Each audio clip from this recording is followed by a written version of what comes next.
और कुत्ते की तुलना ऐसे नहीं की जानी चाहिए। मैं क्यों कह रहा हूं आज विस्तार से बताऊंगा, लेकिन पहले ये खबर देख लीजिए, उसके बाद आज के एक्सपर्ट से मिलवाता हूं और बातचीत आगे बढ़ाता हूं। पीओके में मुनीर के खिलाफ जबरदस्त प्रदर्शन। पाकिस्तान स्वतंत्रता दिवस की पूर्व संध्या पर लगे आजादी के नारे, लोगों ने फील्ड मार्शल के खिलाफ नारेबाजी की, अमेरिका के इशारे पर काम करने का आरोप लगाया। ये जरा सुन लीजिए और देख लीजिए फील्ड मार्शल के लिए वहां क्या नारे लगे हैं, किस तरह की आवाजें उठी।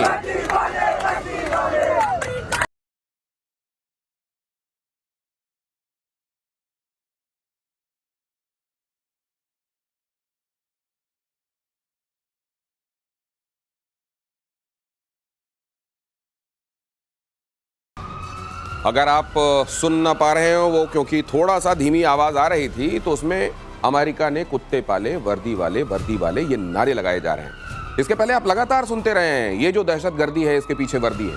तो वहां वर्दी ने क्या कमाया है ये आप देख लीजिए। वहां की आवाम वहां की वर्दी की इतनी इज्जत क्यों करती है ये भी आपको समझ में आ गया होगा। भारत में कहीं भी आपको सेना का कोई जवान दिख जाए, सिविलियंस के बीच में पहुंचता है, लोग उसको सैल्यूट कर रहे होते हैं। कोई ट्रक गुजर जाए जिसमें आर्मी के लोग दिखाई देते हैं, लोग उनको प्रणाम करते हैं, नमस्ते करते हैं, कृतज्ञता ज्ञापित करते हैं। और यहां क्या हो रहा है वो देख लीजिए आप। और ये वो लोग हैं जिन्होंने अपनी जांबाजी के गफलत वाले किस्से गढ़ के फील्ड मार्शल तक की कुर्सी हथिया ली है। ये लोग वहां पर क्या पुकारे जा रहे हैं आपके सामने है। मेरे साथ है मार्शल श्रीवास्तव जुड़ रहे हैं इस चर्चा में, जनरल के सिन्हा मेरे साथ इस चर्चा में जुड़ रहे हैं। सर ये इज्जत ही तो है सर जो किसी के लिए असल में उसकी सबसे बड़ी कमाई होती है। कभी इस कमाई की कोई चिंता इनको होती होगी? खास तौर से फौजियों के लिए, उनके लिए आन बान शान इससे बढ़ के कुछ नहीं होता। बाकी तो देश के लिए है। आप देखिए इस तरह की आवाज मैं पूरा अच्छे से सुन सका, कहना मुझे अच्छा नहीं लग रहा है, अच्छे सुन सका। और ये सुन करके मुझे बहुत दुख हुआ। इसका कारण क्या है? इसका कारण यह है कि इन्होंने अपनी जमीन बेच दी। जमीर बेच दिया सर, जमीर बेच दी, जमीन बेच दिया और जमीर भी बेच, हर चीज बेच दी। जो बिकाऊ बलूचिस्तान को वहां बेचाए, ये ग्वादर को किसी और को बेच दिया। आप जानते हैं सब बेचने के बाद इन जो चिल्ला रहे हैं, आटे की कीमत पूरी आसमान छू रही है, बिजली की कीमत आसमान छू रही है, तो ये क्या करेंगे? उनके लिए गुणगान गाएंगे। और सारा कुछ इन्होंने कंट्रोल किया हुआ है। तो ये जो सत्ता पर चढ़ के बैठे हैं और सिर्फ सत्ता के लोभी हैं, इस तरह की आर्म फोर्सेस के लिए वाकई ये शब्द ठीक ही हैं। असल में ये अपनी जनता को अगर बता सकते तो ये कहते कि ऐसे हमको गालियां मत दो। असल में हमने चाइना से लिया हुआ जो माल था, लोन था, उसको हजम करने के लिए अमेरिका के साथ फिलहाल सौदेबाजी कर ली है। अगर हम इस तरीके से एक के बाद दूसरी सौदेबाजी नहीं करते रहेंगे तो हमारी तो इकोनॉमी ही इसी पे चलती है। पहले वहां से लोन लो, फिर उसको गच्चा दो, फिर यहां से लोन ले लो, यहां जमीन का रेयर अर्थ मेटल का सौदा कर दो, इसके साथ करो, फिर इसी की रजिस्ट्री दूसरे के साथ करा लो। ये जो टोपी ट्रांसफर कर करके मुल्क चला रहे हैं, जनता इनको फिर गालियां क्यों दे रही है? तो सर उनको खाने के लिए जो भी जैसा भी निवाला तो इकट्ठा कर रहे हैं। जय हिंद। और कल हमारा स्वतंत्रता दिवस है उसकी, तो जय हिंद आपके दर्शकों को। देखिए आपने जो शुरू किया था ना, मुझे बड़ा अच्छा लगा। आपने कहा कुत्ता भी वफादार होता है, पर कुत्ते की अभी संज्ञा दीजिए तो मेरे ख्याल से बहुत बड़ी चीज़ आप कह दी है मुल्ला मुनीर के लिए। देखिए वो कुत्ता भी नहीं है। उनको यदि आप कहें कि वो एक काला सांप है जो सभी को डसेगा, आपने कहा ना, चाइना को डसा सी पैक के लिए और अमेरिका को भी डसेगा। जो ये कह रहे हैं ना कि कश्मीर की आवाज़ लगाओ, 14 आपने सुना होगा आज मॉर्निंग में, ये इनके कश्मीर की आवाज़ हैं, वो कह रहे हैं कि कश्मीर के लिए अमेरिका आवाज़ उठाए। तो ये जो डसेंगे ना, ये सबको डसेंगे। और जो सबसे बड़ी बात मुझे अभी आज के दिन में लगती है कि क्यों अपने पैरों में कुल्हाड़ी मारते हैं। कि जब 1971 में इन्होंने आवाज लगाई थी अमेरिका को, एक अंक काट दिया गया, खत्म हो गया ना इनका जो ईस्ट पाकिस्तान, वो बांग्लादेश बन गया। अभी जो आवाज लगाएंगे तो पीओके जाएगा, बलूचिस्तान जाएगा। ये जो आवाज लगाई है, आ जाए वो, हम तो इसका वेट कर रहे हैं। और हम ये पूरी तैयारी है इस बार। और देखिए जिस तरह से चीजें बदल रही हैं, परिस्थितियां बदल रही हैं पूरे जियो स्ट्रैटेजिक एस्पेक्ट से। और इसका खास करके 18 तारीख को वांगी आ रहे हैं, हमारा भी सौदा हो चुका है, तो अगर अब यही चल रहा है तो फिर इस मामले में भी देखिए, जो शरीफ होता है वो अमूमन चाहता है कि वो इस तरह के कामों में ना पड़े। लेकिन अगर इस तरह का खेल शुरू ही हो गया है तो फिर ठीक है, फिर ये भी देखा जाएगा। और शहबाज ने किया रॉकेट फोर्स बनाने का ऐलान, चीन की तर्ज पर रॉकेट फोर्स बनाने का फैसला, आर्मी रॉकेट फोर्स कमांड के गठन का ऐलान।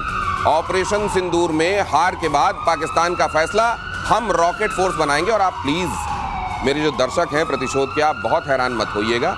अगर दीपावली में जो बचे हुए वो रॉकेट होते हैं जिनको आप बोतल में डाल के चलाते हैं, वो एक फोर्स जो है वहाँ की बोतल लेकर हाथ में और उसमें वो रॉकेट लेकर खड़ी हो, तो आप हैरान मत होइएगा कि वही रॉकेट फोर्स है, क्योंकि आप न जाने कितनी बार देख चुके हैं कि वहाँ कार्डबोर्ड के फाइटर जेट बन जाते हैं, थर्माकोल के वहाँ टैंक बन जाते हैं। तो अब ये भी हो जाए तो उसमें बहुत हैरान मत होइएगा।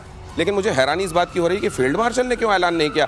शहबाज ऐलान करते हैं, वो जो ऐलान करना चाहिए असल में फील्ड मार्शल को, और फील्ड मार्शल को जो कहना चाहिए वो शहबाज कह रहे हैं। ये क्यों होता है? ये इसलिए हो रहा है कि अदला बदली नहीं कहेंगे, वो उसको कहता है आप जरा ये बोल दो, बोलना ही है। ये बोलेगा जिम्मेदारी पड़ जाएगी रॉकेट फोर्स मेरे डिपार्टमेंट की मेरी कोई क्रेडिबिलिटी तो है नहीं, तो मेरे डिपार्टमेंट का मैं नहीं बोलता, आपके डिपार्टमेंट का आप मत बोलो, मेरा वाला आप बोला करो, आपका वाला मैं बोल दूं। तो अब किसी की रिस्पॉन्सिबिलिटी कुछ भी नहीं है। ये जो रॉकेट फोर्स बता रहे हैं, ये जज्बा आया कैसे, वो याद नहीं है। इन्होंने बोला ब्रह्मोस आ गया था, मैं स्विंग ट्रंक में था, अब ये स्विंग ट्रंक में थे, ब्रह्मोस आ गया। अब वही इनको डर सता है कि उससे कैसे बचा जाए। इन्होंने खुद वार्ता कोई की होगी, इनको समझाया कि रॉकेट फोर्स सीख क्या है चीन से कि रॉकेट फोर्स होनी चाहिए। अब ये रॉकेट फोर्स बनाएंगे, क्योंकि इनके जो भी रॉकेट वहां से चले वो तो पहुंच नहीं पाए।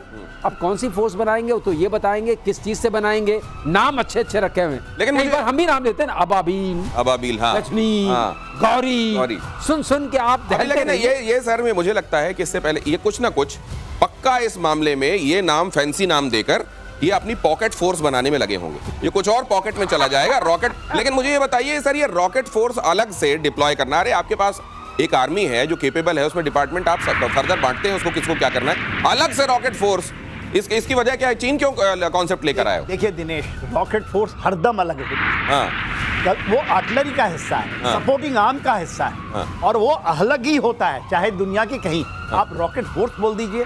देखिए जो भी इनके जब मिसाइल सिस्टम्स हैं वो कहीं भी इंटीग्रेटेड तरीके से चलाए जाते हैं। तो रॉकेट फोर्स करके क्या आप करेंगे? आप नेवी से भी कुछ निकालेंगे, एयरफोर्स से भी निकालेंगे, जमीन से भी निकालेंगे।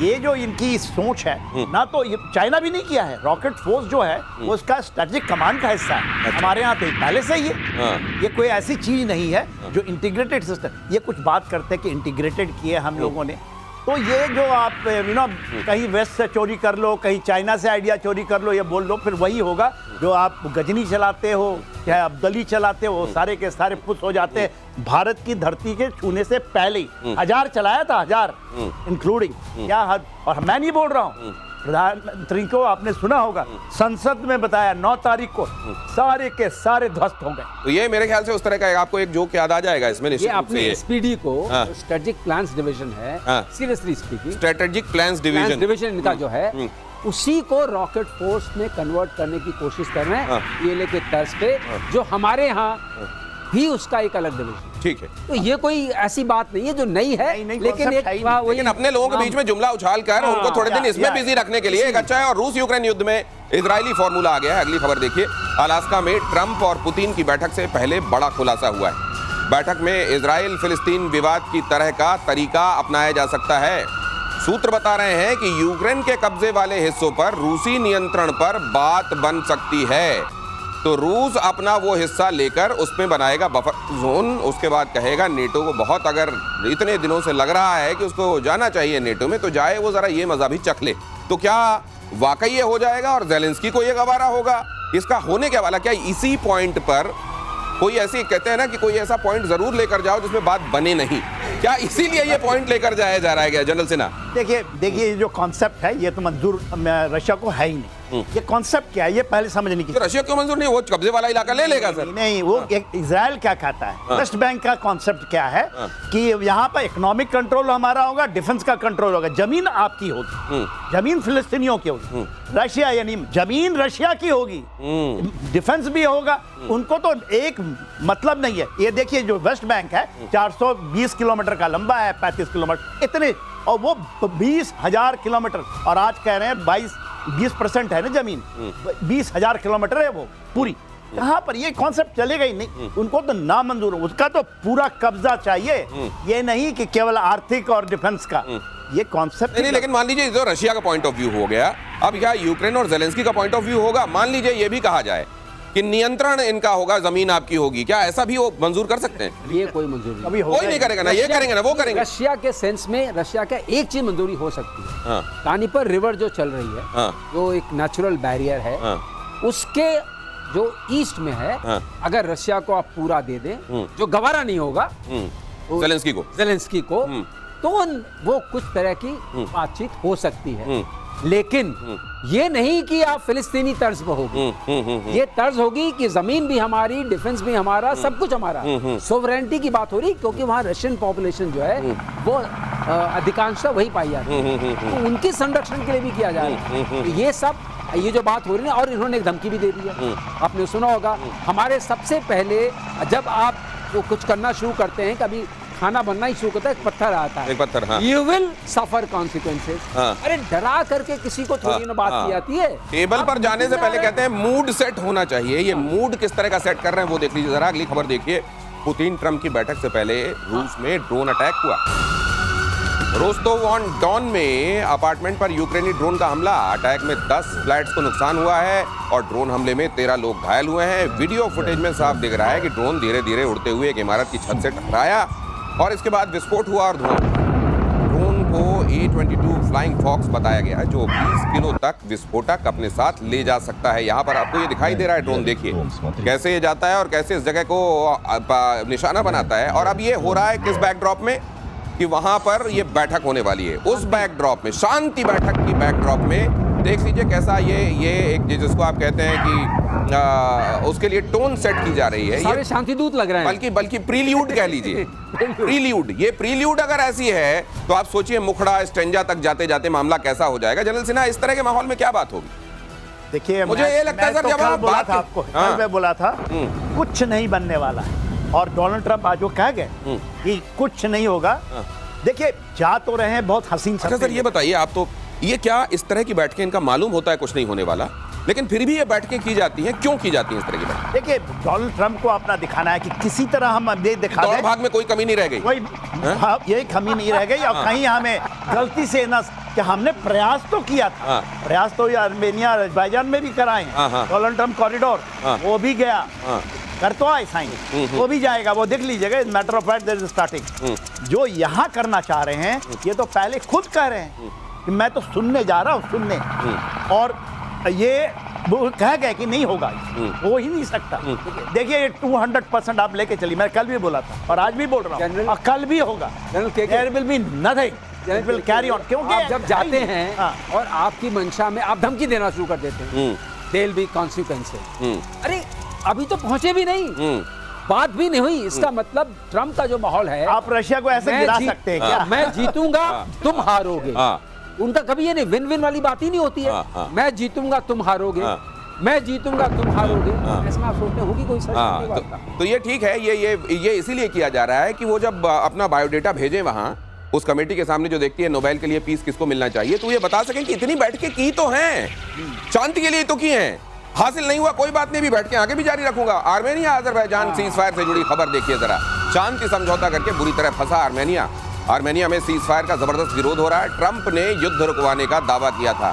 जहां जहां चरण पड़े ट्रंप के, नहीं संतन के तो जहां पड़ते हैं कल्याण हो जाता है, जहां जहां चरण पड़े ट्रंप के, तहां तहां बंटा ढार वाली स्थिति दिखाई दे रही है। यहां भी गए थे ये गए, और इन्होंने जो जंगजूर का काम किया, कॉरिडोर जो कहलाता है, वो आर्मीनिया के सपने हो गए चकनाचूर।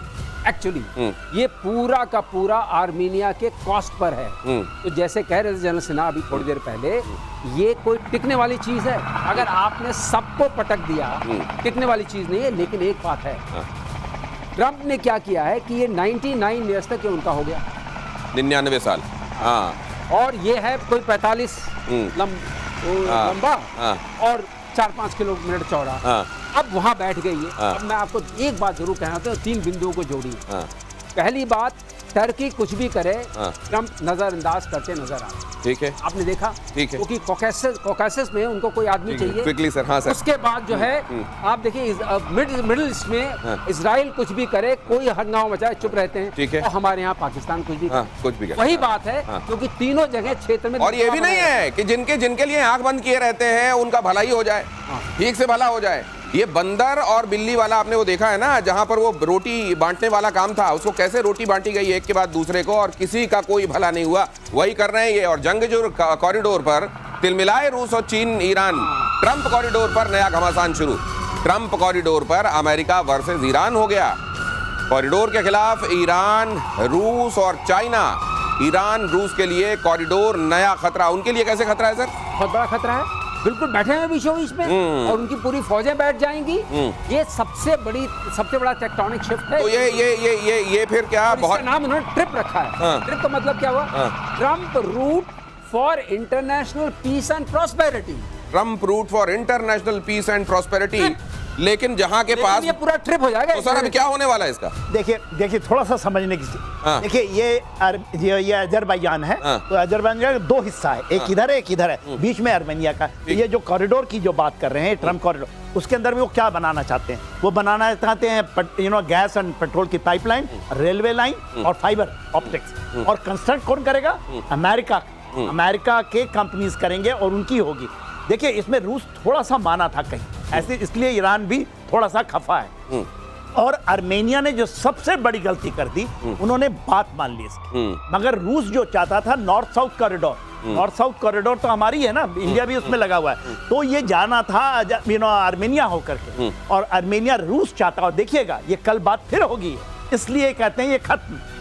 वो नहीं मानेगा, रूस नहीं मानेगा, क्योंकि आर्मेनिया तो उसके अंदर में है। आर्मेनिया चाहता था कि ये कॉरिडोर के बीच से निकलेगा, या तो इसके बीच से निकलेगा। और ईरान उसने कहा, शपथ खाई है, ये बनने से पहले ही, आपने बताया ना 45 किलोमीटर का, उसके पहले ही खत्म। उसके पास करने नहीं देगा ईरान, क्योंकि ईरान विल गो बैक। और केवल ये नहीं, सेंट्रल एशियन, और फिर ईरान के साथ रशिया और चाइना भी तो वही उसी तरीके यारे का हिस्सा है। जो एक्सक्लेव से जोड़ रहा है दोनों का, जो अजरबैजान का, अजरबैजान प्रोमिनेंटली मुस्लिम कंट्री, तो टर्किक वाला जो हिसाब किताब है उसमें आता है। और ये जो आर्मीनिया है, ये मोस्टली कंजर्वेटिव क्रिश्चियंस हैं जो तालमेल खाते हैं रशियन के साथ।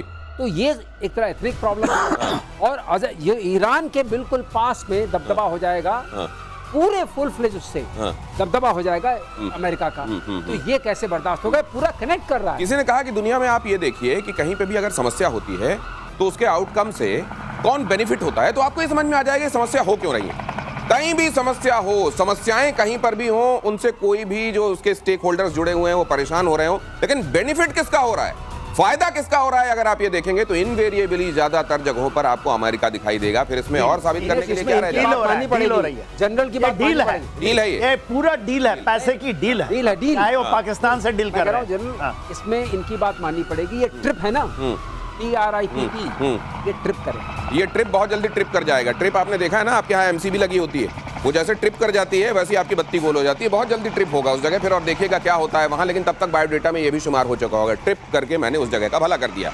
नेतन्याहू के ग्रेटर इजराइल वाले बयान पर भड़के अरब देश। सहयोगी जॉर्डन ने भी नाराजगी जाहिर की। विस्तारवादी सोच से बचना चाहिए, जॉर्डन ने कहा। सऊदी और मिस्र ने भी जताया एतराज। क्षेत्रीय और वैश्विक स्थिरता के लिए बताया खतरा। ग्रेटर इजराइल का विचार पड़ोस के कई अरब देशों को इजराइल में मिलाने की बात कहता है। अब जरा इधर आ जाइए और ये नक्शा जरा इसको भी ले लीजिए। मैं बल्कि आपको ये भी दे देता हूं, आपकी मिसाइल मार्शल श्रीवास्तव। ये जरा ये हिस्सा ग्रेटर इजराइल को लेकर ये विरोध इजराइल ने जो ठाना होता है वो करता है, लेकिन इससे होने क्या वाला है और क्या ये फर्दर कॉन्फ्लिक्ट को बढ़ाएगा? ये कॉन्फ्लिक्ट को जहां पे एक्सप्लेन हो रहा है वहां पे क्लोज इनक्रीज जी। एक कहा जाता है escalate to D escalate.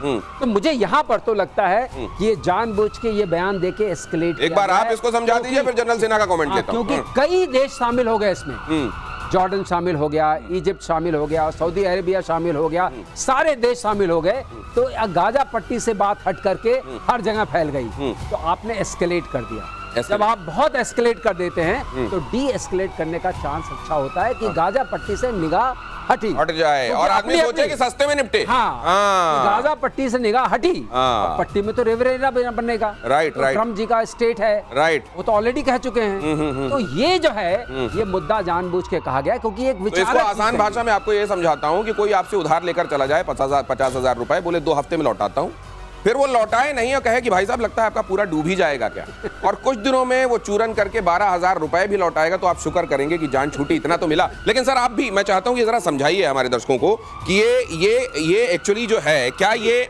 Israel करके मानेगा या उसने शिगुफा छोड़ दिया, ये सब ये टेंटें होती रहे और फिर कम से कम उतना ले जाएंगे जितना हमने सोचा है? उसने काफी कर चुका है। देखिए ये देख रहे हैं, लेबनान यहाँ लिखी हुई है, लेबनान में यहाँ लथानी रिवर यहाँ है। तो ये मोरलेस लथानी रिवर जो साउथ लेबनान होता है उसमें तो वो बैठे हुए हैं। उसके बाद ये जो इलाका ये जो आ रहा है यहाँ क्लोज कीजिए जहाँ सर समझा, ये सीरिया का इलाका, सीरिया का इलाका, ये गोलान हाइट की इलाका है। ग्रेटर ये बफर जोन उन्होंने ले लिया, ये ड्रूज का इलाका, ये ड्रूज, ठीक है, ये उन्होंने ले चुके हैं। एक ब्रिगेड यहाँ बैठी है, अल्पाइन ब्रिगेड, ओके, इजराइल। तो ये तो उन्होंने कर लिया, ये भी कर लिया है। अभी जो बात हो रही है साउथ सुडान की, ये देखिए ये जगह है, और वो यहाँ से निकलेंगे। जब हम इसको देख रहे हैं तो ये देखिए, ये तो आपका रेड सी है, और यहाँ से जाते हैं, ये आपका ये है इजराइल। यहाँ से निकल करके ये साउथ सुडान यहाँ ले जाना चाहते हैं। अच्छा। ये पूरा का पूरा यह गाजा के स्ट्रिप के जो 20 लाख लोग हैं ये यहाँ जाएंगे। तो ये दैट्स वाई कुछ बड़ा बना दिया है। हाँ, तो लेकिन एक चीज यहाँ तो इन्होंने कर लिया है, ये छोटे-छोटे हाँ, ये छोटे-छोटे हिस्से में। लेकिन ये क्रिकेट के पार्लेंस में कहा जाता है कि अगर आप डिफेंस के लिए जाएंगे, मैच बचाने के लिए जाएंगे तो आप हार जाएंगे। अगर आप जीतने के लिए जाएंगे तो जीत भी सकते हैं और मैच बच भी सकता है। ये मुझको लगता है इजराइल यही कह रहा है कि मैं ग्रेटर, आप छोटे से देश को दबाने की कोशिश कर रहे हैं, हम इतना विस्तार कर लेंगे, इन जगहों पर चले जाएंगे, और फिर अगर वो ना हुआ तो कम से कम वो तो हो जाएगा जो दिन भर का उनका सरदर्द रहता है, उस जगह पर तो बाम हमेशा के लिए वो लगा देंगे। अगली खबर यह है कि गाजा में इजरायली सेना का अटैक जारी है और पिछले 24 घंटे में 123 लोगों की मौत हुई। आईडीएफ फाइटर्स और टैंकों ने रात भर बमबारी की है। जितून और शेजिया इलाकों में कई घर तबाह हुए हैं। हमास के कब्जे में बंधकों के यौन उत्पीड़न की भी खबर है। इजराइल के स्वास्थ्य मंत्रालय ने दावा किया है कि गाजा में हमास की कैद से रिहा हुए 12 बंधकों को हमने रिसीव किया है। ये खबर भी आ रही है। तो एक तरफ यहाँ जो उनकी कैद में इजराइल के लोग हैं उनके ऊपर अत्याचार की खबर आ रही है, और दूसरी तरफ से ईरान जो यहाँ पर इजराइल जो बचा खुचा हमास में कहीं कुछ इरेक्टेड दिखाई दे रहा है, खड़ा हुआ दिखाई दे रहा है, कोई स्ट्रक्चर दिखाई दे रहा है, उसको सब कुछ नेस्त नाबूद देखिए करने में, कहीं कोई इमारत हो, कोई बिल्डिंग, कोई स्ट्रक्चर, सब कुछ समतल बाकी बचा हुआ। अभी सर यहाँ इसमें दो कम्युनिकेशन हो रहे हैं। पहला कम्युनिकेशन ये हो रहा है कि इजराइल हमास के कब्जे में जितने लोग हैं उनको जो ट्रीटमेंट दिया जा रहा है that's against all kinds of conventions, particularly Vienna convention, और जो इस तरह का है पूरा उसके खिलाफ है। तो अगर खिलाफ है तो उनके ऊपर जो आप अटैक कर रहे हैं तो वो टेररिस्ट ऑर्गेनाइजेशन है, वो फाइटिंग फोर्स नहीं है। ये एक संदेश भी दिया जा रहा है धीरे से, ये बात बता करके जो बंधक हैं उनके साथ क्या व्यवहार किया जा रहा है। और दूसरी चीज ये है कि ये कंटिन्यूटी देगा। अगर ये टेररिस्ट फोर्स है तो उसको सफाया करने में एक मॉरल स्टैंडिंग मिलती है कि आप हम उसका सफाया कर रहे हैं और इस चीज को टेररिज्म से अलग करेंगे। राइट। तो ये वाली बात आती है सामने, और शायद उसी को कहने के लिए इस तरह का हो रहा है। और जो अटैक चूंकि कंटिन्यूस चल रहे हैं, डिस्पाइट आपने देखा यूरोपियन कंट्रीज से भी आवाजें उठ रही हैं। ट्रंप ने भी एक बार कहा था नेतन्याहू नहीं रुक रहे हैं, तो उसके बावजूद ये चलता चला जा रहा है। तो ये अब नेतन्याहू को तो बेसिकली ट्रंप को भी एक बात समझ में आ गई है कि नेतन्याहू पर एक हद से ज्यादा वो जोर नहीं लगा सकते, और नेतन्याहू उनको डिच भी करने किसी चीज में तो नेतन्याहू की गिरेबान नहीं पकड़ सकते। देखिए वो उसको नहीं मानते कि ये फ्रंटलाइन स्टेट, जैसे ना पाकिस्तान फ्रंटलाइन स्टेट है, उसी तरह जो यूक्रेन का फ्रंटलाइन स्टेट। यहाँ पर क्योंकि उनकी अर्थव्यवस्था अमेरिका के अंदर में सारे जूस के हाथ में है, उनकी अर्थव्यवस्था टूट जाएगी। तो वो जूस लॉबी इतना हावी है वहाँ पर कि इजराइल जो भी करे, नेतन्याहू जो भी करे, उनके बेटे भी वहाँ बैठे हुए, तो जो भी करे वो करेगा। देखिए बात एक चीज को मैं शायद आप हमें एक मौका बताइए। देखिए सीता का अपहरण हुआ था, रावण लग गया, पूरा लंका जला दिया, है ना ये कहानी जो इन्होंने 23 अक्टूबर 2023 में किया है। जो अपहरण करके ले गए, लोगों को ले गए और उनकी रेप करते हैं। 7 अक्टूबर 2023 7 अक्टूबर 2023 जो जघन्य अपराध किया है। तो इजराइल के अंदर में, इजराइल यदि करता है गाजा पट्टी के अंदर में, तो मैं कहता हूँ रिस्ट्रेन से किया है ये इस चीज को, और वो जिहाद जो इन्होंने छोड़ा। तो ये जो चीजें हो रही है, ठीक, हमें कहते हैं मानवता का हनन हो रहा है, लोग भूखे मर रहे हैं, मगर बताइए ये उसके लिए पहले दिन से और अभी क्यों नहीं वहां के लोग जो बंधक कितने बचे, 20 बचे, उनसे खुद की कब्र खुदवा रहे हैं। महिलाओं को नबस्त्र करके उनको फायर करते हैं उसके ऊपर। ये कौन सा घिनौना रूप। तो आप जब दुर्दांत तरीके से इंसानियत के साथ पेश आएंगे और फिर आपके साथ अगर बर्बरता होगी तो आप ये तो नहीं कह सकते कि हम तो इंसान हैं, हमारे साथ ठीक से पेश आओ। अगली खबर देखिए, यूक्रेन रूस युद्ध और भीषण होने वाले हैं। ये युद्ध और भीषण होगा। जर्मनी यूक्रेन को देने वाला है $500 मिलियन। नेटो के नए सप्लाई रूट से पहुंचेंगे हथियार, यूक्रेन को एयर डिफेंस सिस्टम की सप्लाई होगी। तो एक तो खुद भी वहां ज़ेलेंस्की ये चाह रहे हैं ये आग बुझे नहीं, और बाकी जो हैं बाकी मुल्क भी लगे हुए हैं कि यहाँ कुछ शांत होने ना पाए। नेटो के जरिए ये मदद ऐसी वाणी बोलिए जम के झगड़ा होए वाला जो होता है, ये जम के झगड़ा जो है इस हथियार दे दे के कर रहे हैं। वो पत्थर उत्तर देते रहो, देते रहो। ये जो इन्होंने एयर डिफेंस सिस्टम दिया है, 2 ही दिए हैं, इससे कोई पूरा बचाव नहीं होने वाला। पहली बात तो ये समझ में आए, लेकिन देख क्यों रहे हैं, जो इनकी रीन मेटॉल, आपको बताते हैं 2012 में रीन मेटॉल एक कंपनी का नाम है जो कि एयर डिफेंस सिस्टम बनाती है, शेल्स बनाती है, बाकी चीजें बनाती है। अच्छा, जर्मनी की एयर डिफेंस सिस्टम वाली कंपनी। हाँ, इसकी ग्रोथ इतनी तगड़ी हो रही है, धुआंधार ग्रोथ हो रही है इसकी। ये हमारे यहाँ 2012 तो सर वो अमेरिका तो रेयर अर्थ मेटल ले जाएगा, जर्मनी को क्या मिलेगा सर? जर्मनी को ही बता रहे हैं, इसीलिए बता रहे हैं कि ये सबसे, आपने देखा जर्मनी आजकल सबसे अग्रणी है। क्यों? सबसे आगे बढ़ के बात कर रहे हैं, क्योंकि इनकी जो डिफेंस इंडस्ट्री थी वो पिट गई थी। अच्छा, और वो हमारे यहाँ ब्लैक लिस्टेड है रीन मेटल। अभी पैसे कैसे मिलेंगे? ठीक है एयर डिफेंस सिस्टम दे दोगे, लेकिन आएगा क्या? पैसा आ रहा है, क्योंकि नाटो पैसा इकट्ठा कर रहा है, उस पैसे से जो भी दे रहा है वो जा रहा है। अच्छा। और नाटो जो ने पैसा इकट्ठा किया है उससे इन्होंने बहुत सारे ऑर्डर अमेरिकन इंडस्ट्री प्लेस किए हैं। अच्छा, तो इसका मतलब बिल बांट के खाओ। अच्छा, पहली बात तो ये होगी।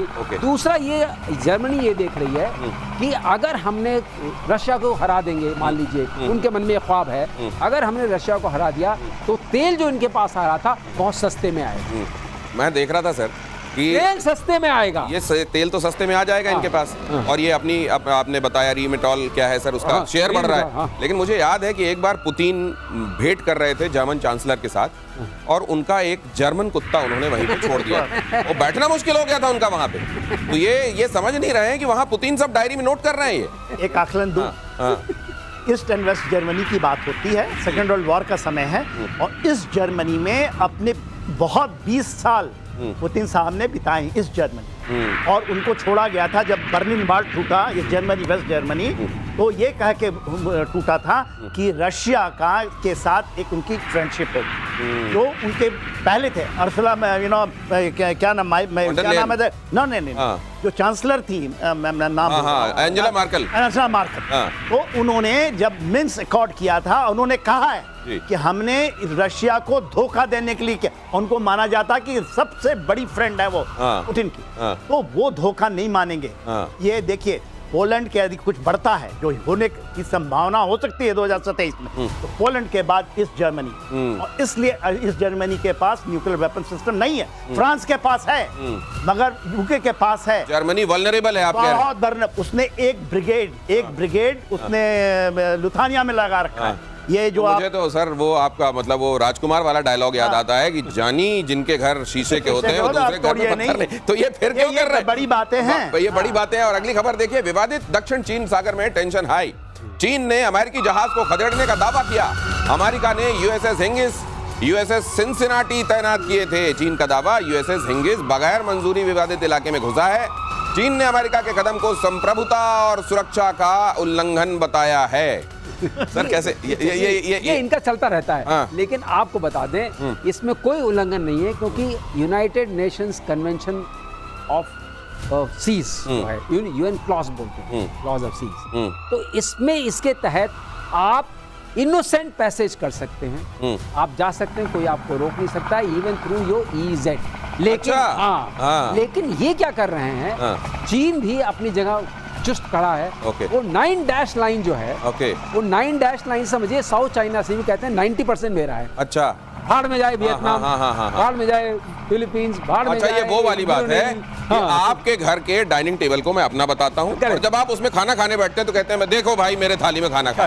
ये वो वाली बात। ये चाइना जो कह रहा है, असल में यूनाइटेड नेशन ये जो क्लॉज हैं, इनको हर एक जो ताकतवर मुल्क है ना, वो केवल सुविधा के हिसाब से इस्तेमाल करते हैं। स्वादानुसार जैसे नमक डाला जाता है, वैसे ही अमेरिका हो चाहे चाइना, वो उतना ही है ना सर? बिल्कुल सही है ना सर? यूएन कन्वेंशन का स्वादानुसार, यूएन कन्वेंशन का स्वादानुसार उपयोग किया जाता है। लेकिन जब दूसरा वाला नमक ज्यादा खा लेता है तो ये वाला कहता है देखो मेरे हिस्से का नमक खा गया। चाइना की ये शिकायत अमेरिका से बिल्कुल वैसी ही है। अगली खबर देखिए, चीन की आक्रामक नीतियों से साउथ एशिया में टेंशन। इंडोनेशिया ने बैलिस्टिक मिसाइल तैनात किया। पूर्वी कालीमंतन इलाके में चुपचाप मिसाइल की तैनाती की। तुर्की की कम दूरी की बैलिस्टिक मिसाइल सिस्टम खान तो तुर्की का ये जो मिसाइल सिस्टम खान है, ये खान साहब तो बड़ी टेंशन दे रहे होंगे कई जगहों को सर। एक चीज ध्यान रखिएगा, ये खान भी एक्सपोर्ट वर्जन है। अच्छा, एक्सपोर्ट वाला वर्जन है। ये और- करके हाँ, ये खास बात है इसकी। हाँ। एक्सपोर्ट वर्जन है। ये और अभी एक्सपोर्ट वर्जन भी अपने दर्शकों को आज समझाई देते हैं। हाँ। वो जो दीपावली के समय आपने वो मिठाई देखी है ना, जो लोगों के घर भेजी जाती है, कंज्यूम कहीं नहीं होती लेकिन एक घर से दूसरे घर जाती रहती है, और जिसमें कुछ ठीक नहीं होता कि कितनी गुणवत्तापूर्ण है कि नहीं, शायद इसी वजह से। तो ये सोन पापड़ी वाला जो हाल है, चाइना से पूछा गया कि तुम्हारे हथियार चले क्यों नहीं पाकिस्तान में, तो चाइना ने कहा एक्सपोर्ट वर्जन था, मतलब हमारे घर में अगर हम बना के हमारे लिए चलाते तो उसकी क्वालिटी अलग होती, एक्सपोर्ट कर रहे हैं तो क्वालिटी अलग है। यही है एक्सपोर्ट क्वालिटी। लेकिन सर ये फिर भी थोड़ा सा मैं थोड़ा Please. दूसरा एक आकलन बड़ा अच्छा उन्होंने किया। जी। देखिए, हमने ब्रह्मोस दिया है, हमने तो भी दिया है ना, और फिलीपींस को दिया है, वो भी 200 एक्सपोर्ट वर्जन ही है, 280 किलोमीटर ही रेंज है, और ये खान का भी रेंज 280 किलोमीटर। अच्छा।